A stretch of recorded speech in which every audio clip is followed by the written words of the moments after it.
We'll move on now to business items. Mr. President, before we do that, I'd just like to make one comment, clarification, and I'll send a memo to all the employees in the district. Vendors, if you're signed up for a 125 plan or TSA, your vendor is allowed to come and meet with you in your classroom, off hours, during your lunchtime. What we do not allow are vendors, and we've had a few problems with this. So there's a difference. If I have signed up with a company A, that representative can come meet with me, and we've done this with all folks after hours. What we can't have, and which we don't permit, are for vendors to come and provide lunch at time for people to solicit the products. You can't do that. But if you have an appointment with your person, because that's majority of our people do that type of connection after hours, we have permitted that. So we'll make sure that everybody understands the difference. Dr. Williams? I'll hold a comment. Very good. Action items, personnel. Mrs. Stanton? Yes, Mr. Chairman, I present the following proposed actions prepared by Assistant Superintendent, Human Resource Services, and approved and recommended by the Superintendent. On the certificated report, there are 57 appointments, 9 in-service changes, 7 leaves of absence, 1 separation due to death, 6 resignations, 1 retirement, 1 amendment, and 1 rescission.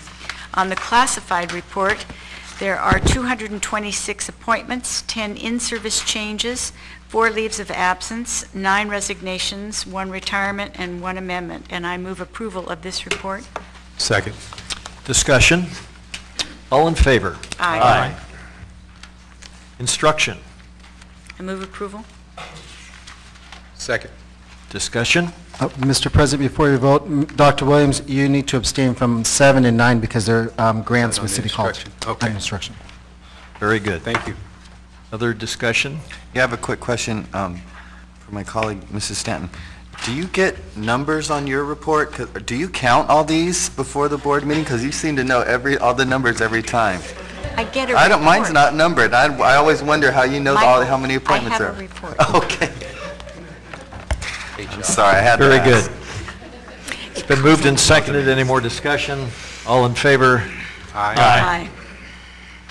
Consent items, finance report. I move approval. Second. Discussion. All in favor? Aye. Aye. Purchasing and contracts, and I gather number 4 is a hot item. Yes, I would like to pull number 4. I would also like to pull number 40 for separate votes. And I also have a comment at some point about what we did last time. And I have a few items I'd like to pull, Mr. Chairman, if you're ready. Number 12, 13, 14, and 15, which I know there's an extra report on, but I still have an extra question about it. All the best and Krieger items. 12, 13, 14, And 15. and 15. Also, 17 and 18, I had a question about. 20, 22, 24, 25, 34, 39, 41, 43, and 46.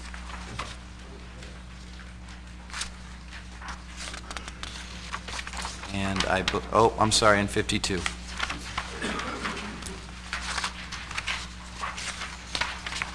Would you like to go for a grand slam? No, I'll settle for a triple today. Thank you. Item 52.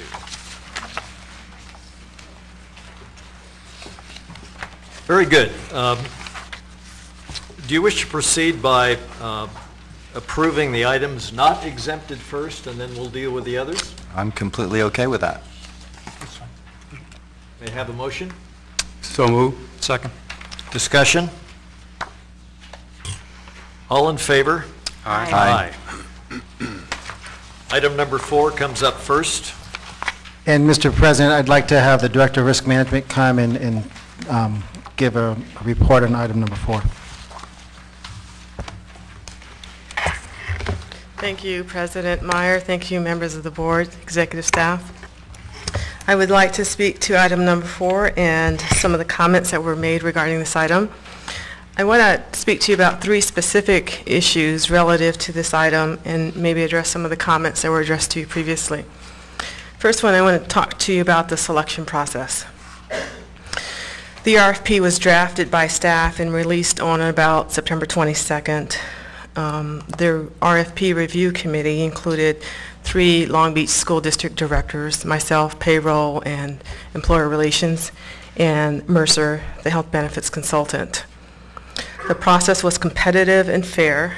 We sent out the RFPs to 10 companies, 6 responded, and we interviewed 3 as the most responsive in terms of the RFP criteria.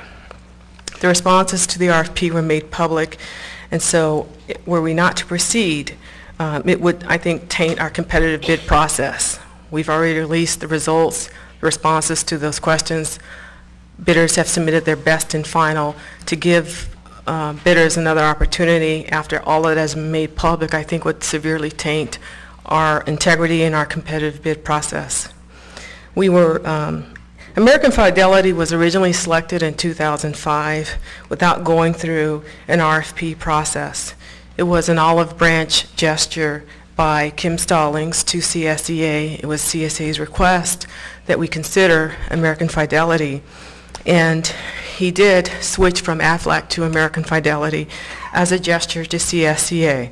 At that time, there was no RFP process, and neither CSEA... What kind of gesture are you talking about? How do you mean a gesture? CSEA asked us to consider American Fidelity as the FSA administrator. And so we looked into them and we added them as the administrators. We switched from Aflac to American Fidelity in 2005. We did not go through an RFP process. Was TALB consulted, or was this just a gesture towards one of the bargaining units and not the other? I'm not sure if TALB was consulted, but TALB was advised and they never objected.